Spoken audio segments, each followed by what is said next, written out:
Akiara Mafia Production. I'm in the fucking house again, motherfucker. Akiara Mafia Production, so yeah. Raps in the house, oh yeah, motherfucker. Oh shit. Raps in the house, oh yeah, motherfucker. In the house, oh shit. Oh shit. Mafia, yo, mira, yo, yo despierto somnoliento en medio de la noche. Mi vida se va a la mierda, voy a poner el broche. Bebo siempre por demás, cargada en el buche, rezando a Santo Tomás y que Dios me ampare. Por favor, hazlo parar, mi mente está de ensanche, como la autopista de mi ciudad de obra permanente, a toda velocidad por el carril de la muerte. Como la gente siempre fui donde va Vicente. Mi movida radical, el rollo indecente. Vamos a pasarlo guay, la noche está caliente. No pienso parar y petar el ambiente, subido a la nostalgia del ayer perenne, y caduco mi dolor porque le hice frente.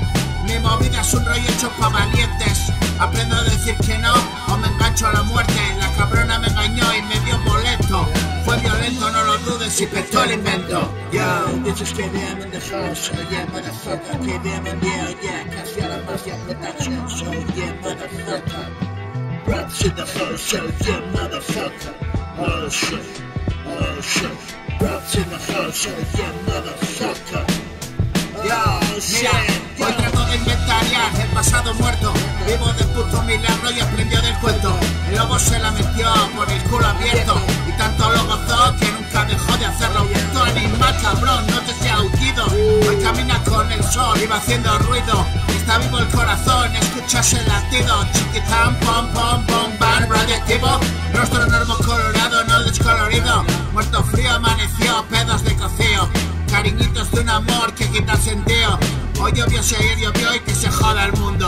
Pasé por el trance yo, brother, y no repito que le jodan ese amor, ni petardo ni litro. Ya no voy al callejón, se lo escupo el micro. Veo por televisión muchos dibujitos. No crece en el ratazón, siempre será un niño.